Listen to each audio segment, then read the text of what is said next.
Bonjour à tous. Donc, comme d'habitude, Calédonien, c'est OK. Le gouvernement, c'est OK. Et Nouvelle-Calédonie première également. Donc, je suis accompagné aujourd'hui du docteur Bellec qui répondra dans une seconde partie aux différentes questions sanitaires. Dans une troisième partie, s'il vous plaît, vos téléphones. Merci. Donc, dans une troisième partie, le directeur de la direction culture, jeunesse et sport de la province sud, Monsieur Lepoul, viendra parler de la question des centres de vacances. Mais en attendant, donc, je vais vous faire un point sanitaire sur la situation.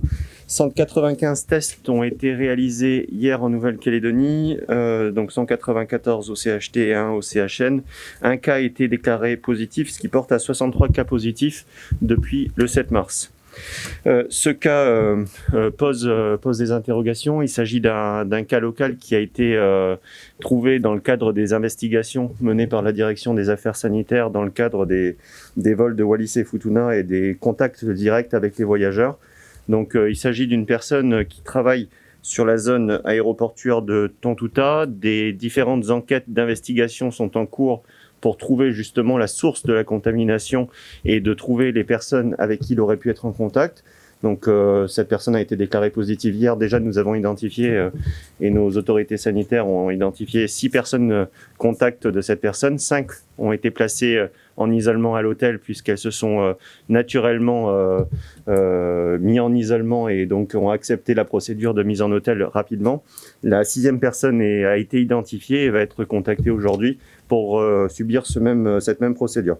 D'autres personnes qui auraient pu être en contact professionnellement avec cette personne sont en cours d'identification et vont faire l'objet de la même procédure. Donc la procédure d'investigation qui est en cours depuis maintenant 1 an par la direction des affaires sanitaires continue et permet justement ces recherches. Nous avions mis en place une période de confinement de 2 semaines plus d'1 semaine parce que ce cas d'avoir une personne locale positive, on souhaitait d'avoir le moindre possibilité de contact positif possible avec la population. Donc c'était vraiment le rôle du confinement et donc cette démarche a été prise dans ce cadre-là. Sur les annonces qui devaient se tenir aujourd'hui par le président du gouvernement et le haut-commissaire, nous avons fait un communiqué de presse hier soir pour indiquer qu'elles auront lieu demain puisque nous attendons justement les résultats des tests de ces personnes contacts et la suite des investigations de la direction des affaires sanitaires. Voilà, je vous propose de passer directement aux questions. C'est ce qui permettra de répondre au mieux à vos interrogations.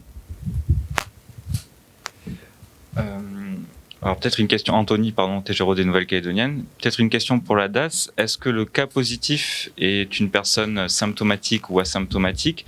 Est-ce qu'elle est faiblement positive ou positive? Et est-ce qu'il y a un effet sur la contagiosité, je ne sais pas si on dit comme ça, de ce patient? Qu'est-ce qu'on sait aujourd'hui là-dessus? Alors, ce que l'on sait, c'est une personne qui a été dépistée à l'occasion d'un dépistage systématique que l'on organise depuis le début de la semaine autour des plateformes aéroportuaires et hôtelières de quarantaine.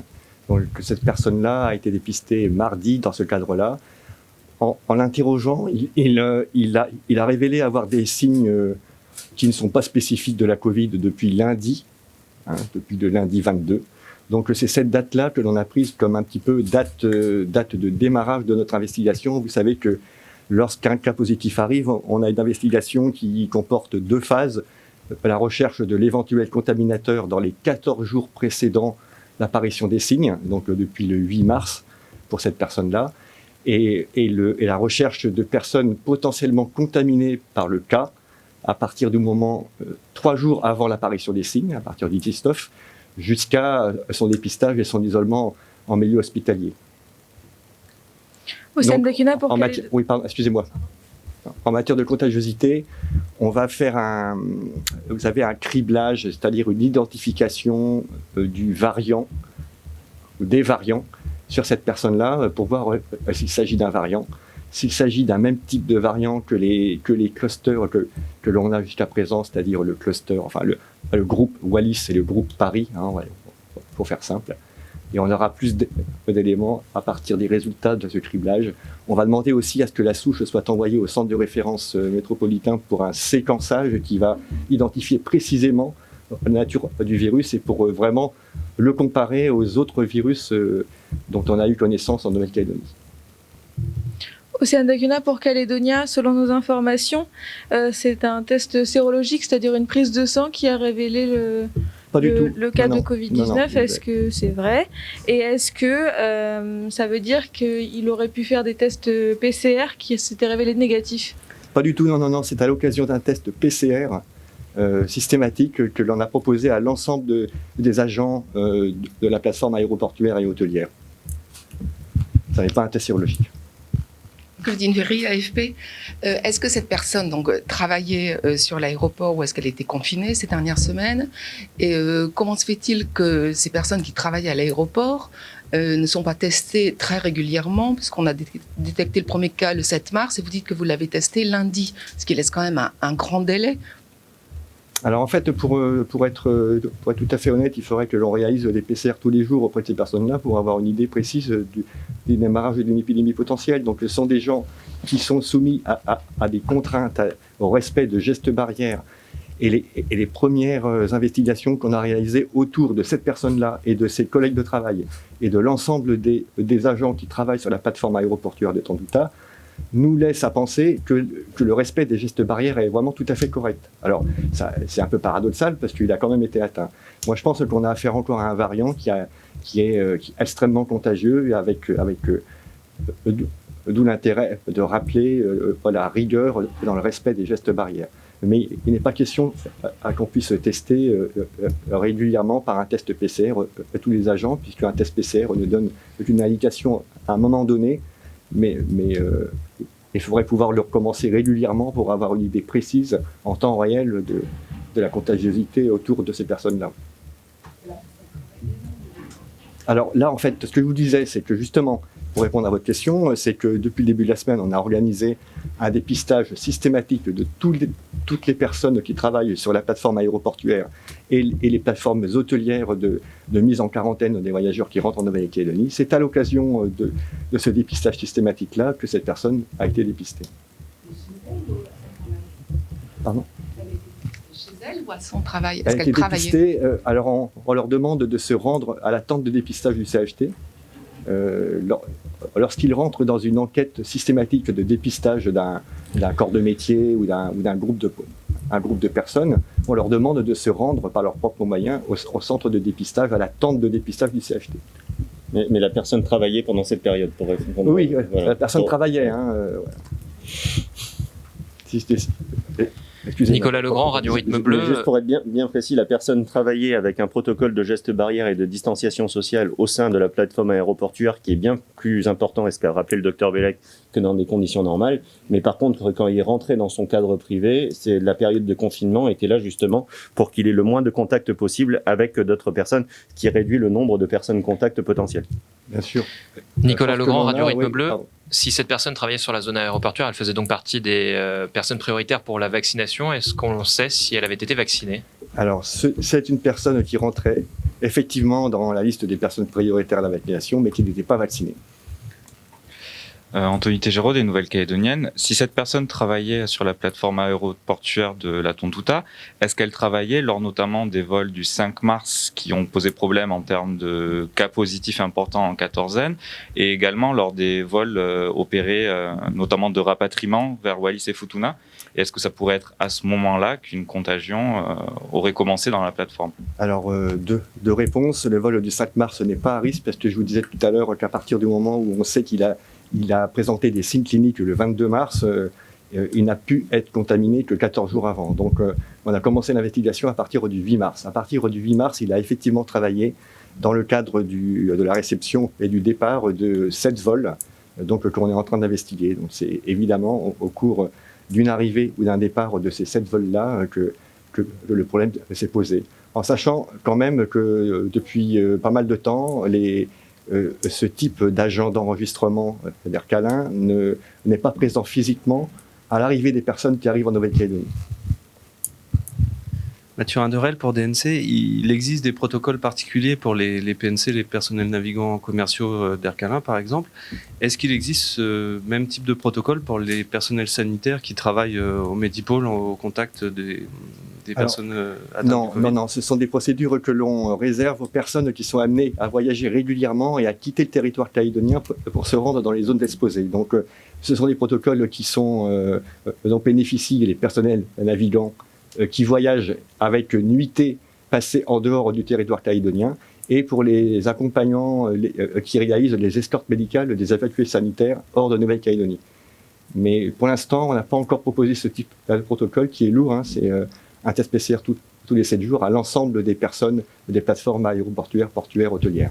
Mais là justement, depuis le début de la semaine, on a organisé un dépistage systématique de tout le monde pour voir là où l'on en est. Et justement, est-ce que ce type de protocole est attendu par la communauté médicale ? Alors, le protocole, il n'a d'intérêt que pour les personnes qui ne sont pas vaccinées. Donc, l'intérêt, ce serait que toutes ces personnes-là se vaccinent. Hein, ça leur a été rappelé. Mais on ne pourra pas tenir le nombre de tests à réaliser dans le cadre des investigations avec un dépistage systématique très, très fréquent de toutes ces personnes-là, qui sont à peu près 500. Hein, donc, si on additionne les plateformes portuaires, aéroportuaires et hôtelières. Juste pour compléter sur votre question, enfin, ça a été rappelé par le docteur, la réponse c'est la vaccination. C'est-à-dire que depuis le début, on dit que les personnes qui peuvent être en contact avec des personnes qui sont positives sont prioritaires pour se faire vacciner. Tous ont eu la proposition de se faire vacciner. La vaccination n'est pas obligatoire en Nouvelle-Calédonie, mais par contre, la seule réponse à ça et pour casser la chaîne de transmission du virus s'il devait être en Nouvelle-Calédonie, la seule réponse c'est la vaccination. Et donc, on travaille tous les jours avec les services de l'État pour avoir des doses, et je vous le rappelle tous les jours, le nombre de doses que nous allons recevoir dans les prochains jours, mais les personnes qui pourraient être en contact avec des personnes positives ont toujours été des personnes prioritaires dans la vaccination. Juste pour revenir sur les tests, donc on a découvert un nouveau variant, le variant breton, donc en métropole, qui visiblement ne peut pas être dépisté via le PCR. On utilise essentiellement le test PCR en Nouvelle-Calédonie.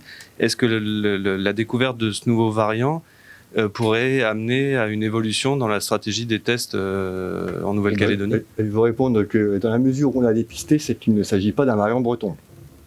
Ça, déjà, on en est sûr, sinon on ne l'aurait pas dépisté. Bon, alors maintenant, c'est une question qui est réfléchie au niveau mondial et national. Hein. Qu'est-ce que l'on fait vis-à-vis de ce fameux variant breton? À mon avis, dans les jours qui viennent ou les semaines qui viennent, un test PCR spécifique va être produit. Hein. Maintenant, on a le génome de ce variant breton. Et ils vont donc réadapter les tests de dépistage pour que les protéines particulières de ces variants puissent être reconnues par les tests de dépistage. C'est une question de temps. Nicolas Legrand, Radio Rythme Bleu, il me semble que vous ayez dit que cette personne était à l'enregistrement et donc pas présent à l'arrivée des voyageurs en Nouvelle-Calédonie, ce qui veut dire que la personne responsable de la contagion a quitté le territoire. C'était lors d'un départ ou pas forcément? Alors, tout laisse à penser que c'est lors d'un départ ou d'un transit. Ensuite, il y a vraiment une enquête et des investigations qui sont en cours. Le cas a été détecté hier. Il y a déjà beaucoup de choses qui ont été apportées comme information. Il y a eu des auditions qui ont été faites. La personne a été en contact, bien entendu, avec des personnes qui étaient au départ de Nouvelle-Calédonie, mais également, ce que rappelle le docteur, en période en transit. Donc là, il y a tout un travail d'identification et la nature du virus, comme ça a pu être rappelé par le docteur tout à l'heure, nous donnera aussi plus d'informations sur quel type de vol a pu être contaminant.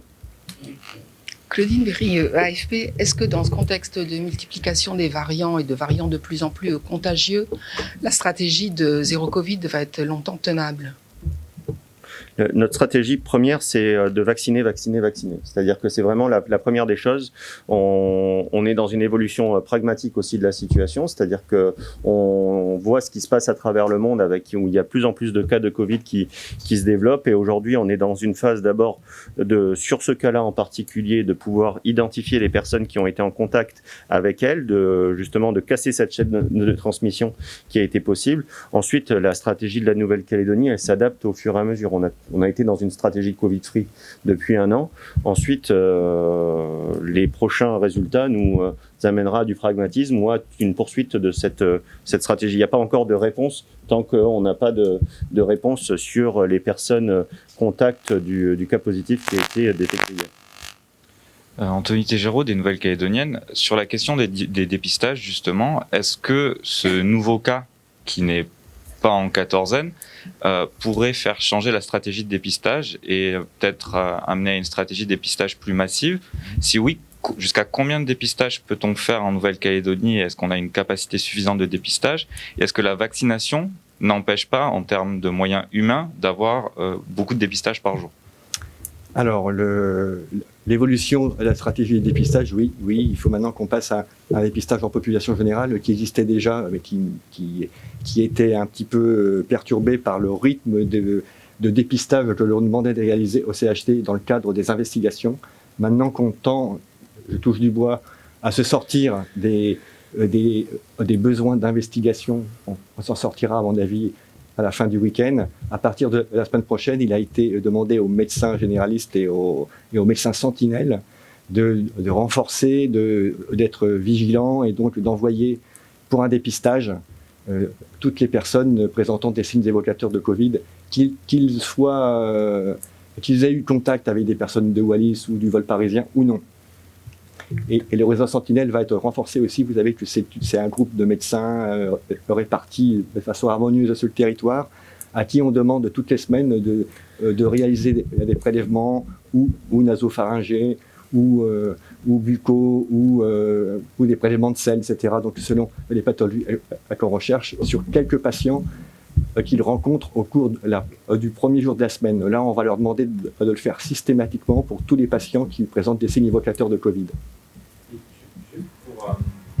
Je me demandais la capacité de nombre de tests par jour également en Calédonie, quelle est-elle?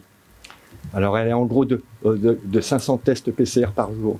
Là on a été aussi gêné, enfin le laboratoire du CHT a été gêné par la demande de tests sérologiques.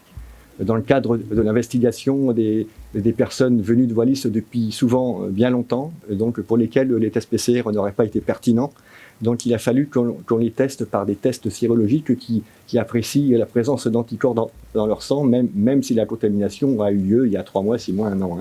Donc c'est des examens très très chronophages pour le laboratoire et qui a perturbé le rythme de réalisation des PCR. Mais tout va rentrer dans l'ordre dès lors que l'on aura, j'espère, fini de faire des prélèvements systématiques sérologiques de groupes de personnes. Bonjour, Henri Nello pour Calédonia. Est-ce que les objectifs de vaccination que vous annoncez sont réalistes étant donné les pénuries de vaccins en France? C'est déjà réaliste puisqu'on est au-delà de nos objectifs. C'est-à-dire que ce que j'indiquais depuis le début de la semaine, on a atteint finalement à la fin mars les objectifs qu'on s'était fixés dans les cours des premières semaines d'avril avec un niveau de doses administrées aux Calédoniens. On est aujourd'hui à 26 676 doses précisément qui ont été administrées aux Calédoniens. On travaille avec les services de l'État. On va recevoir donc cette semaine 9 360 doses. La semaine prochaine 5 850 et en S14 et S15 dans les semaines suivantes aussi 9 360 doses qui nous permet d'avoir un rythme de vaccination qui correspond justement à nos objectifs depuis le début. C'est vraiment un point sur lequel nos services sont particulièrement mobilisés, je les remercie pour ça, qu'on est quasiment en visioconférence avec les services de l'État en permanence pour être justement en livraison permanente de vaccins pour la Nouvelle-Calédonie. On a la chance de pouvoir bénéficier du vaccin Pfizer qui est efficace contre le variant anglais. C'est toujours important de le rappeler puisque c'est un des rares qui est efficace contre ce variant qui est extrêmement contagieux.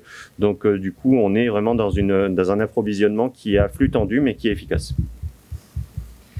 Mathieu Anderel pour DNC, je voudrais juste revenir sur les investigations. Selon nos informations, la Nouvelle-Calédonie aurait eu accès à un logiciel gratuit proposé par l'OMS.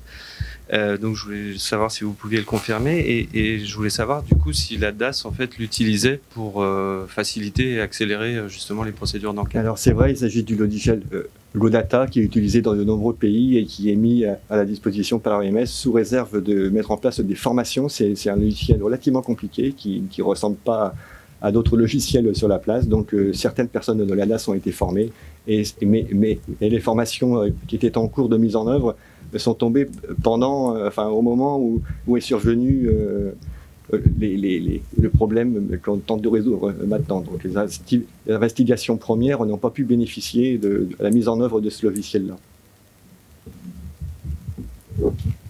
Nicolas Legrand, Radio Rythme Bleu, quand vous dites que les investigations seront terminées, vous l'espérez, ce week-end, c'est-à-dire qu'on aura retrouvé 100% des voyageurs de Wallis et ils seront tous testés, c'est bien cela ? Alors les voyageurs de Wallis, on les a quasiment trouvés, ceux qui sont restés sur le territoire, on les a tous trouvés. Il reste des personnes qui sont reparties à Wallis et Futuna, donc pour lesquelles on a échangé avec les autorités sanitaires de Wallis et Futuna pour savoir si, par bonheur, ils auraient bénéficié d'un test de dépistage depuis leur arrivée sur Wallis et Futuna pour clore cette enquête-là. Mais au niveau des personnes qui sont restées en Nouvelle-Calédonie, il doit rester quelques individus qu'on a encore du mal à trouver, mais 99% des personnes ont été retrouvées.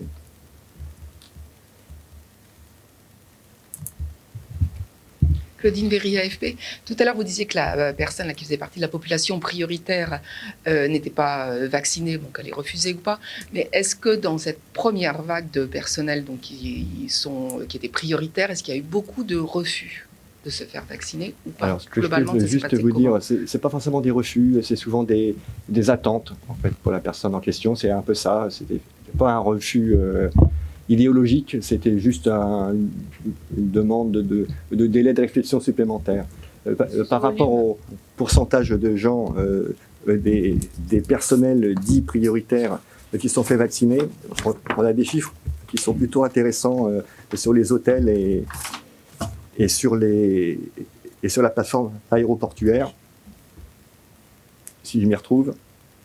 En gros, on a 75% des personnes prioritaires qui travaillent sur les hôtels et sur la plateforme aéroportuaire de Tontouta qui se sont fait vacciner, au moins pour une première injection.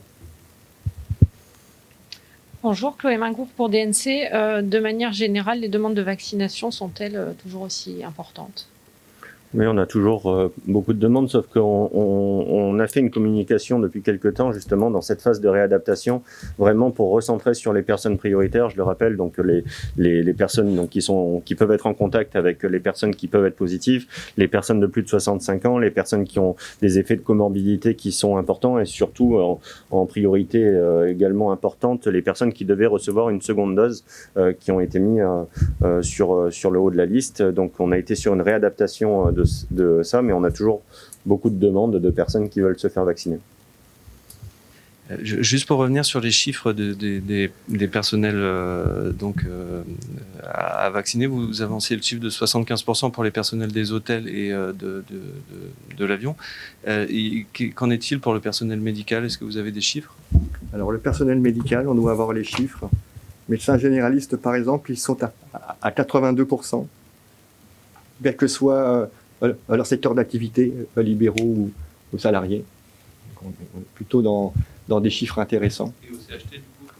Et pour le personnel du CHT? Alors, au CHT, on n'a pas la donnée précise. On a voulu prioriser les médecins généralistes parce que ce sont des gens qui sont en première intention, en première ligne du soin de tout le monde. Est-ce que, si vous n'avez pas les chiffres précis, est-ce que vous avez quand même un ordre d'idée? Par exemple, en métropole, il y a une grosse différence entre les médecins, les chirurgiens, les infirmiers, les aides-soignants par rapport à la capacité à accepter ou non le vaccin. Généralement, on a des chiffres assez différents selon les corps de métier médicaux en France. Est-ce que c'est le cas ici aussi? Alors là, on pourra vous donner ces chiffres-là, bien sûr. Hein. Il faut qu'on extrait de la base de données qui est compliquée, hein, ces données-là. Profession par profession, la formation peut être extraite, il n'y a pas de souci. On donnera plus. On va peut-être passer à la question des CVL, puisque donc ces informations, on vous les donnera un peu plus tard, mais il y a des décisions qui doivent être prises rapidement, notamment pour l'organisation des parents sur les centres de vacances, et c'est pour ça qu'on a souhaité que le directeur de la culture, de la jeunesse et des sports de la province sud puisse être parmi nous aujourd'hui. Monsieur Bellec, merci beaucoup pour vos informations. Merci. Bonjour à vous. Donc, au regard de la situation sanitaire, le dispositif d'accueil des enfants en centre de loisirs sera pour les 15 prochains jours une continuité du dispositif actuel, dispositif d'accueil des parents prioritaires, et notamment au sein des écoles situées sur Nouméa, Païta, Mont-d'Or et donc Dumbéa. Pour rappel, donc seuls les enfants des parents dont l'un est prioritaire et le deuxième est essentiel au fonctionnement de l'entreprise ou de la structure et ne peut pas travailler en télétravail peuvent bénéficier de ce dispositif. Donc il y aura un tarif unique de 15 000 francs par semaine. Je précise que donc, les enfants pourront être accueillis le lundi de Pâques, puisque le lundi de Pâques va se retrouver donc, au centre des vacances. S'agissant donc de l'inscription de ces enfants, les parents donc déjà bénéficiaires actuellement de ce dispositif pourront inscrire leurs enfants directement auprès des organisateurs et notamment au sein des écoles actuelles, puisque les organisateurs, et dès cet après-midi, seront présents dans les écoles pour informer les parents. Les contacts seront aussi affichés dans ces écoles. Les parents qui, à ce jour, n'ont pas fait appel à ce dispositif pourront appeler la direction de la culture, de la jeunesse et des sports au 20 48 91. Et enfin, toutes les informations utiles seront affichées sur le site de la province Sud. Une petite information complémentaire, la jauge sur ces centres de loisirs a été fixée à 50 enfants par centre. Voilà donc l'information que je voulais porter à votre connaissance. Oui, bonjour, Anthony des Nouvelles. J'imagine que si on annonce ça, cette semaine, on évoquait le fait qu'il y avait des cas qui n'étaient pas classés en quatorzaine, qui n'étaient pas isolés et qui apparaîtraient. On devrait prolonger un confinement strict. Là, on annonce que les centres de loisirs n'accueillent que le personnel prioritaire, si j'ai bien compris. Est-ce que ça signifie qu'on sait déjà que le confinement devrait être prolongé ? Je ne sais pas pourquoi, mais je pensais avoir cette question. Rien n'est décidé encore aujourd'hui, mais par contre, il y a des secteurs qui nécessitent justement une organisation au préalable. C'est-à-dire que la chose qui est sûre, c'est qu'aujourd'hui, nous avons eu un cas positif et un cas local, donc nous ne pouvons pas envisager un déconfinement total de la population à partir de la semaine prochaine. C'est ce qui est sûr aujourd'hui. Et donc, demain, nous avons une réunion avec l'ensemble des membres du gouvernement présents, plus la cellule de crise, donc la direction opérationnelle, avec les résultats des tests qui seront faits aujourd'hui sur les personnes contacts, avec l'avis du conseil scientifique, avec l'avis de la cellule anticipation que nous avons missionné justement pour nous faire des scénarios de reprise en fonction des différents cas. Mais aujourd'hui, nous n'avons rien décidé sur la suite. Ce qui est sûr, c'est qu'il fallait prévenir au préalable les parents. Nous ne pouvions pas faire une conférence de presse samedi après-midi ou dimanche matin pour annoncer aux parents que les centres étaient fermés à partir de lundi. Donc nous avons préféré anticiper au moins sur cette question.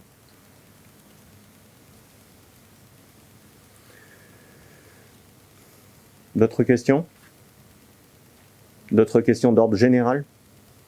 Non, très bien. Donc le point presse se tiendra demain par le président du gouvernement et le haut-commissaire. L'horaire sera communiqué certainement au cours de la soirée ou demain matin, puisque nous avons un certain nombre de réunions justement pour prendre ces décisions. Et donc les annonces de qu'est-ce qui va se passer la semaine prochaine seront faites à cette occasion. Voilà. Merci beaucoup et je vous souhaite une bonne journée.